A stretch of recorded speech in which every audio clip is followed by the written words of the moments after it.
Hi, I'm Jo Bailey and welcome to my channel where I talk about all things brain. This video is part of my Psychiatric profile playlist where I, as a forensic trained clinical psychologist, look at some interesting people, criminals, politicians and celebrities and try and make sense of some of their crazy behaviours. Now, if you've been following me lately, you will know that I have been stuck on the Chris Watts Island for about a month now, and I am aware I still have one video left in that series. I have not forgotten, but before I leave the island for good, I got a little bit distracted this week when one of my viewers brought my attention to a high profile case that I again had not heard of by the name of Kyla Bennett. Now, a lot of my new viewers I know are way more experienced in this true crime genre than I am, so no doubt many of you have already heard about Paris.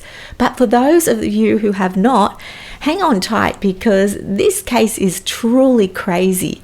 I mean, I have worked in the prison system for quite a long time and I think I've heard everything, and then stories like this come along and have a way of still completely shocking me. Now, the reason I'm digressing to this case in the middle of my Watts series is because the mother in this story has quite a bit in common with Cindy Watts, who is Chris Watts' mother, who I just finished a video on. The mother of the killer in this case is Kyla Bennett, and despite her then 13-year-old son Paris sexually assaulting and violently murdering his 4-year-old sister Ella in an attempt to hurt his mother, Charity still insists she can't turn her back on her son and loves him irrespectively despite his heinous crime. Every professional account that I have reviewed in looking at this case has concluded that Paris was a psychopath. But in this video, I want to add my own personal observations and clarify a couple of facts about juvenile psychopathy. I also want to add my 2 cents on the sentence that Paris was given, a sentence of up to 40 years in prison. And he is eligible for parole in 2027, which really is not that far away. So I'll make some comments on that shortly too. Now also, before I start, a bit of a disclaimer that some of the details of this case are absolutely horrible. They are violent and they are distressing. I won't be going into all the details of the assault and the murder here, but even so, the story may be upsetting or distressing for some viewers, so please use your discretion in proceeding with the viewing of this video. Also, a reminder that I am merely speculating in my videos of what I've concluded based on the information I have available, which is always limited, and my experience in this field. I have not met or assessed Paris or any of the people involved in this crime, so my account here is just my opinion, and my opinion is not fact. They are just my thoughts, and you are allowed to disagree with me. So let's talk about Kyla Bennett, who murdered his half-sister Ella on the 4th of February 2007 in his family home in Texas. At the time, Paris was 13 and Ella was just 4. The crime in forensic psychology is called sororicide, which means the killing of one's sister. Now that night, Paris and Ella were being babysat, whilst their mother, Charity, worked at a local diner. Paris persuaded his babysitter to go home early after Ella had gone to bed, telling the babysitter that they would both be fine. For reasons I do not know and cannot explain, the babysitter did leave that night, and this decision would prove to be fatal for young Ella and life-changing for the entire Bennett family.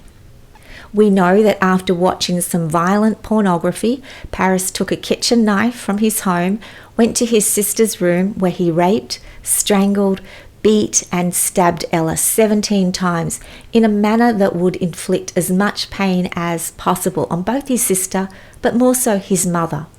Whilst he stabbed his sister 17 times, we do know that some of these wounds were slow, shallow and methodical, more jabs and punctures than a deep, frenzied attack that was designed to kill quickly. This tells us that Paris wanted to overpower. He wanted to intimidate, induce fear and immense suffering to prolong the violence and the brutality of his crime. Now, we are talking about a 13-year-old here with his 4-year-old sister, and that's pretty hard to get your head around. Paris then went and made a short call to one of his school friends before phoning 911 and confessing to the crime. Elements of that emergency call can be heard here. Abilene 911. Hello? Abilene 911, go ahead. I was hallucinating. You were hallucinating? Yes. I woke up and I thought she was a demon and I killed her. Now, what's your sister's name? Her name is Ella. Ella Bennett. How old is Ella? 4. She's 4 years old? How old are you? 13. Is she bleeding anywhere? Yes, she's bleeding all over the bed. Because I stabbed her. What did you stab her with? A knife. Okay, where'd you stab her? Lots of places. I want you to start CPR, okay? What I want you to do is take her off the bed. No, I know for a fact that she's dead because I... Do you want to go ahead and try? It might still help, okay? No, I don't think it'll help because... Come on, Paris, work with me. I know I stabbed her lots of times. Okay, she's on the floor, but I can't stay here because she's all bloody and Paris, stuff. what I want you to do is I want you to put your hands on her chest, okay? And I want you to push 30 times. I want you to count. Okay. All the way to 30, and then blow 2 breaths in her mouth, okay? Okay. 1, 2, 3, 4, 5, 6, 7, 8, 9, 10, 11, 12. Paris?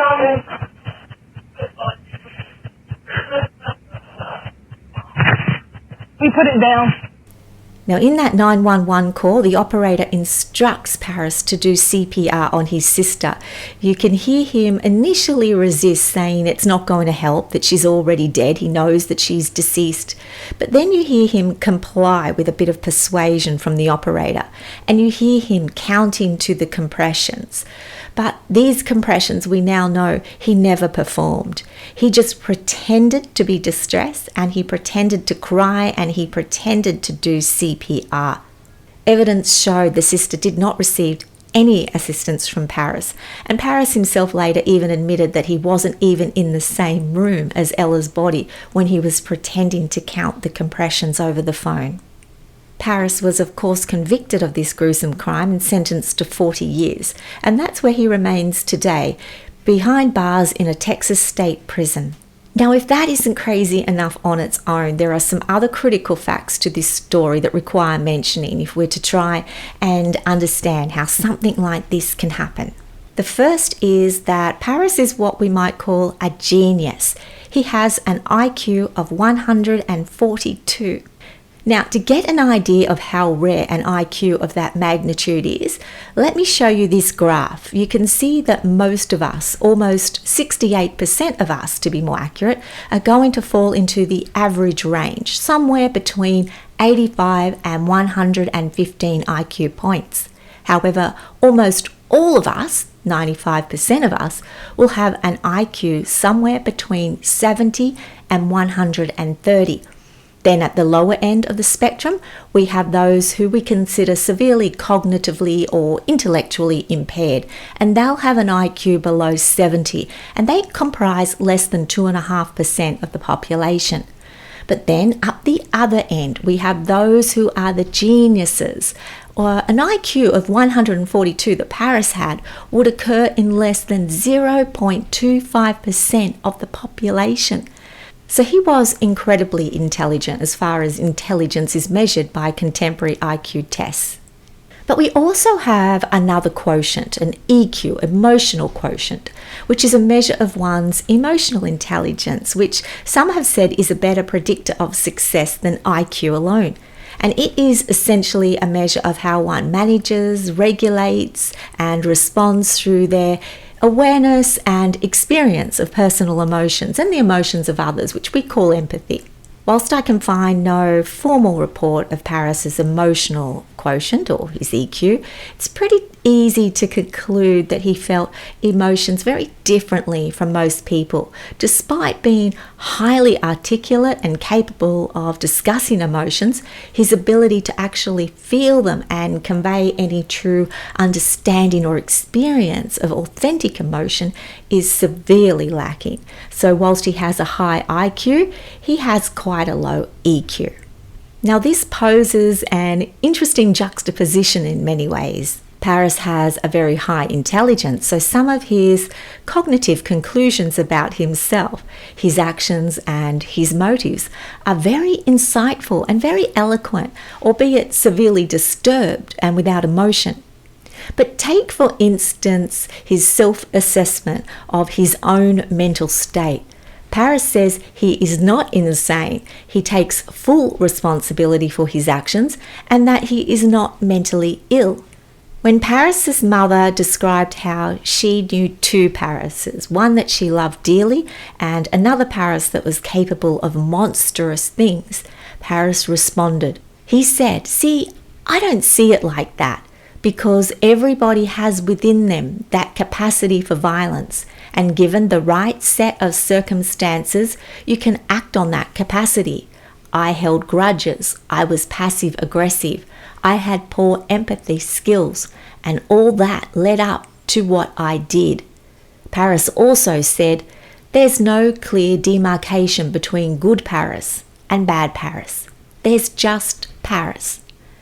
Now that's both insightful and chilling.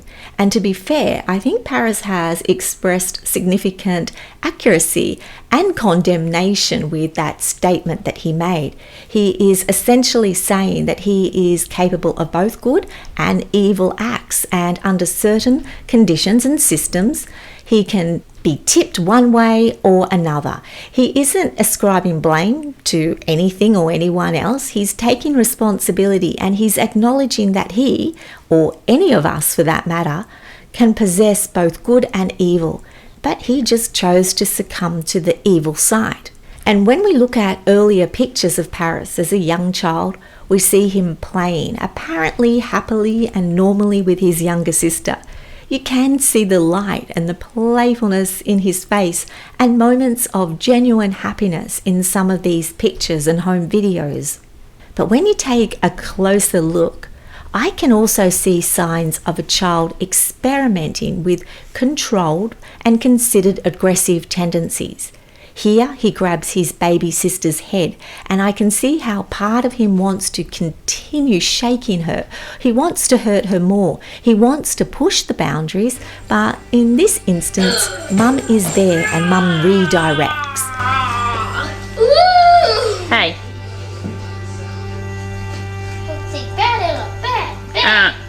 I personally think in this instance that Paris needed a bit more than just gentle redirection, but Mum probably just saw child's play and was clearly unaware of the machinations of Paris's mind in those moments. But here we see Paris, good Paris, evil Paris, no demarcation, as Paris says, that's just him.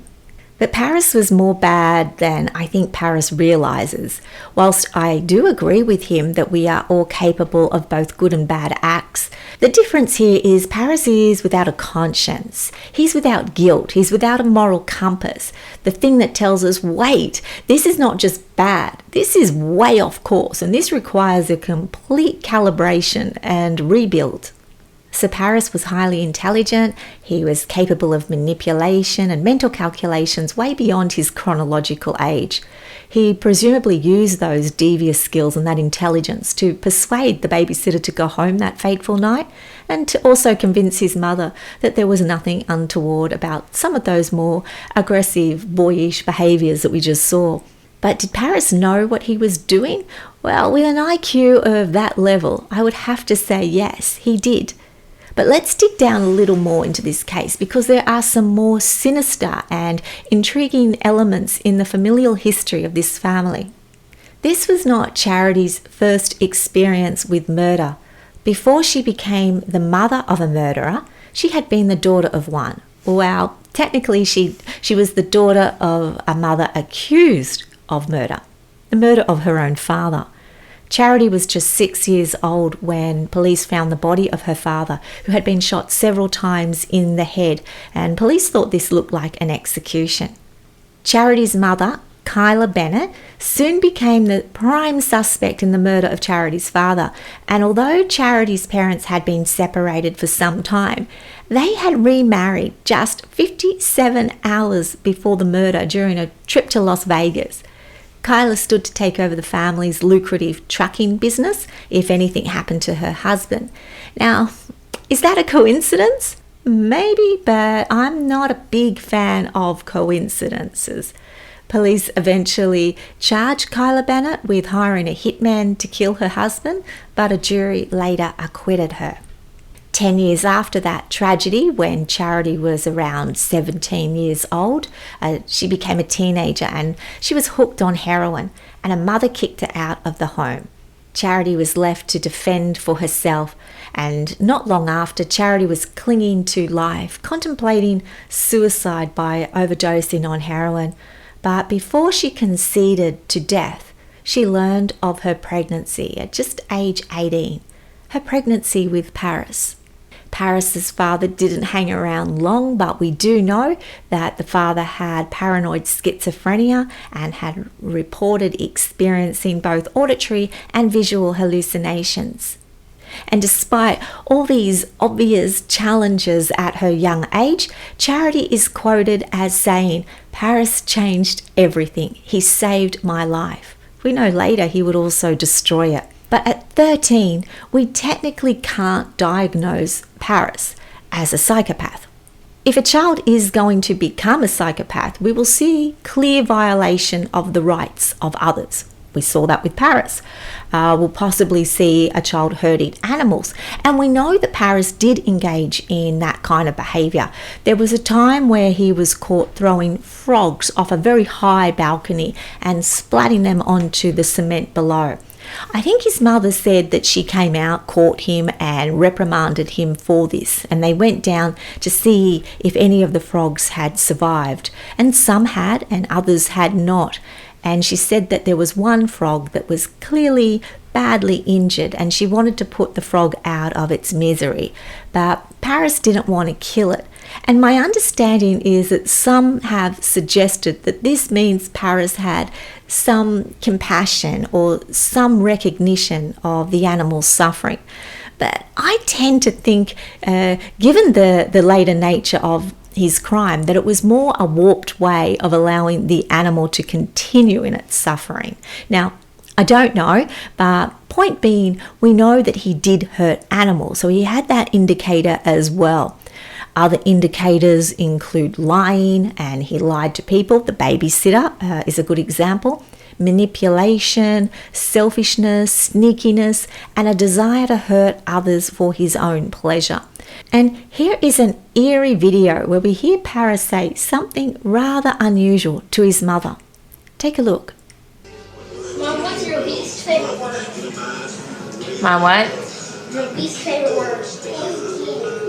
Butt or sentence? I don't know. Kill Charity's children? Paris. Kill Charity's children? Kill Charity's children? Paris. So that video that you just saw and the other indicators that I've just mentioned, the shaking of his sister's head, the animal herding, the manipulation, all those things suggest that Paris perhaps really was a psychopath in the making. And in this instance, I'm actually comfortable allowing the term psychopath to be used, irrespective of the semantics and the technicalities involved with children. Paris has shown no remorse. He shows an ongoing disregard for the feelings of others, especially including his own mother, and a complete indifference to suffering and to punishment. All very much indicators that he was and is and will remain a psychopath, and that he is very unlikely to change. From an interview in prison with Piers Morgan, he says he loves his sister. He uses present tense, but he's unable to explain what he means. He still says he wanted to hurt his mother because he felt she left him alone and neglected him too much. And maybe she did. We know she did have a drug relapse, and we know that she worked long and late hours and that Paris was sometimes at least left alone and with the responsibility of caring for his sister. But we also know he had a mother who genuinely loved him and wanted nothing but the best for her children. And for whatever reason, Charity still loves him. Would Paris have become a psychopath and engaged in this gruesome crime if it were not for his dysfunctional, problematic, and somewhat neglectful upbringing? My answer is, if it wasn't this set of circumstances that triggered his psychopathy, then it probably would have been something else. It was there, it was dormant, and it was just waiting to surface, as Paris himself says, under the right set of circumstances. So do I think Paris would kill again if he's released? And I hate to say this because I'm usually such a big advocate of rehabilitation for children. But I absolutely do believe that Paris will kill again. And his mother is probably still a primary target for him. His mother has a third child now, a young boy by the name of Phoenix, and I would dare say that this child would also now be a target for Paris's hatred, unforgiveness, jealousy, and psychopathy. As I mentioned earlier, Paris seems to be very insightful. He's clearly intelligent and relatively accurate in his depiction of his own behaviour and the MO of his crime. Piers Morgan asked Paris about whether he had changed in prison and whether his mother is right to still have fears about her safety if he were to be released. And this is Paris's reply. Let's just say I was released tomorrow. No parole or mandatory supervision or anything. I wouldn't hurt anybody. I have no interest in coming back to prison. Now, a narcissist might say something like that and mean it, because a narcissist is all about their own self-interest. Their self is the priority. But Paris isn't a narcissist. He's a psychopath, and he has no regard for the rights of others. So I'm not sure I believe that statement at all. Piers Morgan then asked Paris if he has learned to cope with what he did to Ella whilst he's been in prison. And Paris replied rather flatly, dealing with it would involve a lot of introspection, and this isn't an environment that's ideal for that. Well, I would think prison isn't an ideal environment. What else have you really got to do but self-reflect and engage in introspection? Look, Paris Bennett is a psychopath. He is a killer and he is a genius. He's in prison for a maximum of only 40 years. Even if his parole is granted in 2027, which I highly doubt that it will be, he will still come up for parole again. And worst case scenario, he'll be released in 2047 when he'll be 53 years of age. As hard as it is for me to give up on a child, even a child killer, in this case, I am sorry to say, but Paris is where he belongs, and I have no reason to think 40 years in prison will do anything other than make this individual more angry, more resentful, and more inclined to kill again. There is a saying that I have used in my clinic 1,000 times, and it goes like this: there are no bad children, only bad influences. But Paris might be that one child who is the exception to that rule. What do you think? Thanks for watching, and I will see you back on the Watts Island very soon for one more final video in that series. Until then, take care of yourselves and each other. Have a very happy and peace-filled day. Bye for now. If you found this video to be helpful, then please consider liking or subscribing to my channel. That allows me more opportunity to provide free content for you. Until next time, take care of yourselves and each other and have a very happy and peace-filled day. Bye now.